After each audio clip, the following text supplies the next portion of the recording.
कोट्यावधी रुपये खर्च करत महाराष्ट्र सरकार लंडन इथल्या व्हिक्टोरिया म्युझियम मध्ये असणारे वाघनखं ही छत्रपती शिवाजी महाराजांचे आहेत असं सांगत महाराष्ट्रात आणणार आहेत।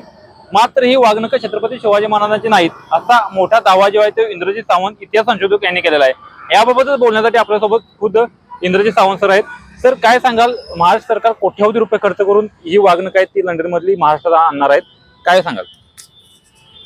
ही वाघनखं शिवाजी महाराजांची नाहीत असं ज्या म्युझियम मधनं ती वाघनखं आणली जाणार आहेत त्या म्युझियमच्या डॉक्टर हंट नावाच्या डायरेक्टरांचं पत्र मला आलेलं आहे। या पत्रामध्ये त्यांनी स्पष्ट म्हटलंय की वाघनखं शिवाजी महाराजांच्या आहेत, अशा पद्धतीचा कोणताही पुरावा त्यांच्याकडे नाही, त्याच्याबद्दल अनसर्टनिटी आहे असा त्यांनी शब्द वापरलेला आहे। आणि ही गोष्ट त्यांनी महाराष्ट्र शासनाचे जे प्रतिनिधी गेलेले होते म्हणजे सांस्कृतिक मंत्र्यांनी यांना सुद्धा त्यांनी सांगितलेलं आहे त्याच वेळेला की वाघनखं शिवाजी महाराजांची नाहीत म्हणून। आणि दुसरी गोष्ट की ज्या वेळेला ही वाघनखं इथे येतील आणि ती डिस्प्ले केली जातील लोकांना पाहण्यासाठी तर तिथं ते लेबल लावायचं आहे की वाघनखं शिवाजी महाराजांचे आहेत असे कोणतेही पुरावे नाहीत असं सुद्धा त्यांनी महाराष्ट्र शासनाला त्याच वेळेला सांगितलं।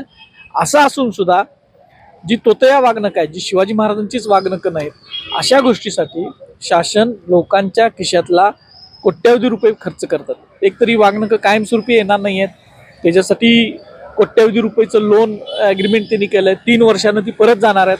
इथं डिस्प्ले करण्यासाठी ज्या अटी शर्ती आहेत त्या पूर्तता करण्यासाठी एका ठिकाणी 7-7, 8-8 कोटी रुपये डिस्प्लेसाठी खर्च करायला लागलेत। त्या डिस्प्लेसाठी खर्च जो केला आहे त्यासाठी जे टेंडर काढलेत ती महाराष्ट्राच्या बाहेरच्या व्यक्तींना त्यांनी दिलेले आहेत। अशा अनेक गोष्टी याच्याशी निगडीत आहेत। शिवप्रेमींची घोर फसवणूक या वाघनखांच्या माध्यमातून हे शासन करायला लागलं। मग खरी वाघनखं नेमकी कुठे आहेत? वाघनखं जी आहेत शिवाजी महाराजांनी अफजल वधावेळी वापरलेली ती सातारा छत्रपतींच्याकडे होती। याचे 1818 ते 1944 पर्यंतचे टप्प्याटप्प्याचे पुरावे आपल्याकडे उपलब्ध आहेत। जर 1944 पर्यंत ही वाघनखं सातारा छत्रपतींच्याकडे असतील तर त्याच्यानंतर सुद्धा ती त्यांच्याकडेच असण्याची शक्यता आहे आणि साताऱ्यातच ती वाघनखं आहेत असं माझं म्हणणं आहे। याबाबत आता उदय महाराजांनी देखील समोर यावं असं वाटतं का? आता त्यांचा कॉल आहे की त्यांनी काय करावं, पण इतिहास जो सांगतो जे पुरावे सांगतात ते मी माझ्यासारख्या अभ्यासकाचं मत जे आहे ते मी सांगतो की एवढे पुरावे आहेत आणि 44 पर्यंत इथं होती। एवढंच नाही तर 1909चा मॉडर्न रिव्ह्यू नावाचं एक मासिक निघत होतं, त्या मॉडर्न रिव्ह्यू मध्ये या वाघनखांचं छायाचित्र होता। सातारा छत्रपतींच्या जलमंदिरामध्ये काढलेल्या फोटोग्राफ सुद्धा त्या ठिकाणी छापलेला आहे त्याच्यामध्ये, म्हणजे ती त्यावेळेपर्यंत तरी तिथं होती। 44 पर्यंतची उल्लेख आहेत म्हणजे तिथं होती। त्यामुळं आता महाराज साहेबांनी या विषयावर उघडपणे पुढे आलं पाहिजे असं सुद्धा मला वाटतं। कारण ग्रँड डफला प्रतापसिंह महाराजांनी ही वाघनखं दिली आणि त्याच्या खापरपंतूने 1971ला ही वाघनखं व्हिक्टोरिया अल्बर्ट म्युझियमला दिली असं म्हटलं जातं। पण त्याच्याविषयी सुद्धा ग्रँड डफला महाराजांनी वाघनखं दिली तीच ही वाघनखं आहेत का ह्याच्याविषयी सुद्धा काही पुरावे नाहीत। पण सरकार आणि काही लोक असं सांगायला लागले की वाघनखं ही प्रतापसिंह महाराजांनी ग्रँड डफला दिली। खरं तर प्रतापसिंह महाराज हे अत्यंत शिवप्रेमी होते, ते शिवाजी महाराजांनी वापरलेली अस्सल वाघनखं कधी देणार नाहीत, त्यांनी ती स्पेसिमन म्हणून दिलाय, म्हणजे एक तशा पद्धतीची म्हणून दिलेलं आहे। आणि हे जे सांगतात ते प्रतापसिंह महाराजांनी दिली आणि ही अस्सल आहेत, म्हणजे प्रतापसिंह महाराजांना सत्वधीर म्हटलं, ज्यांनी सत्यासाठी स्वतःच्या गादीचा त्याग केला, इंग्रजांशी त्यांनी लढाई घेतली नंतरच्या काळात, अशा प्रतापसिंह महाराजांच्या जर परत हेतूविषयी शंका उपस्थित होणार असतील तर छत्रपतींनी सुद्धा पुढे आलं पाहिजे।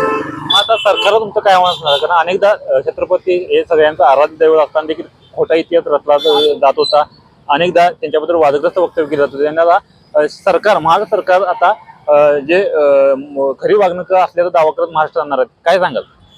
सरकारनं शिवप्रेमींची तमाम महाराष्ट्राची फसवणूक करू नये। सरकारनं ह्याच्याबद्दलचं जे फॅक्ट अँड फॅक्च्युअल आहेत ते लोकांसमोर मांडावेत। सरकारनं या विषयासाठी जो कोट्यावधी रुपयाचा निधी खर्च करायला लागले, एका बाजूला गडकिल्ले पडायला लागले, तडबुड ढासाळा लागले, अनेक गोष्टी शिवाजी महाराजांच्या चरित्रासाठी करण्यासारख्या, ते न करता सरकार या अशा भावनिक गोष्टी जी खोटी गोष्ट आहे त्याच्या भोवतीनं फिरू नये सरकारनं, आणि सत्य जे काय ते समोर येऊन सरकारनं सांगितलं पाहिजे। पण कोश्यारी ज्या पद्धतीनं बोलत होते, राज्यपाल असणारा माणूस महाराष्ट्राच्या शिवाजी महाराजांच्या बद्दल, महात्मा फुलेंच्या बद्दल ज्या पद्धतीनं बोलत होते किंवा त्याच्यानंतर तो सुधांशू द्विवेदी नावाचा एक तो भाजपचा प्रवक्ता बोलत होता, यांच्याकडनं काय आपण जास्त अपेक्षा सुद्धा ठेवायला असं सुद्धा मला वाटत नाही. कारण हे वारंवार असत्य सांगतात, वारंवार खोटं सांगतात. व्हिक्टर नार्बट म्युझियमनं स्वतः सांगितलं ना तुम्हाला, त्याच वेळेला जेव्हा करार केला तिथनं आल्यानंतर परत तुम्ही सांगता ही शिवाजी महाराजांची वागणूक आहेत. अहो त्यांनी सांगितलं तुम्हाला तिथंच की नाही आहेत म्हणून, तरी पण तुम्ही सांगता. म्हणजे ह्यांना खोटंच बोलायचं आहे. शिवाजी महाराजांच्या राज्याभिषेकाच्या वेळेला सुद्धा हे खोटं बोलले. आणि शिवाजी महाराजांचं जे राज्याभिषेकाचं 350वं वर्ष होतं ते 24ला सुरू होत असताना त्यांनी 23ला सुरू केलं. अशा अनेक गोष्टी ह्या शिवाजी महाराजांच्या बद्दल करतात आणि त्या त्यांनी करू नयेत अशी एक विनंती मी महाराष्ट्रातल्या शिवप्रेमींच्या तर्फे करतो. धन्यवाद सर. तर आपण बघितलं की सरकारनं शिवप्रेमींची फसवणूक करू नये आणि सत्य काय आहे तर ते शिवप्रेमींना जनतेला सांगावं. कारण व्हिक्टोरिया म्युझियमच्या संचालकांनी त्यांना सांगितलेलं की छत्रपती शिवरायांची वागणूक नाहीत, तरी देखील महाराष्ट्र सरकार ही खरी वागणूक असलेला महाराष्ट्र दावा करतात. त्यामुळे सरकार ही शिवप्रेमींची फसवणूक करत आहे, त्यामुळे फसवणूक करू नये असं इंद्रजित सावंत यांनी म्हटलं आहे. श्रीकांत पाटील, नवराष्ट्र, कोल्हापूर.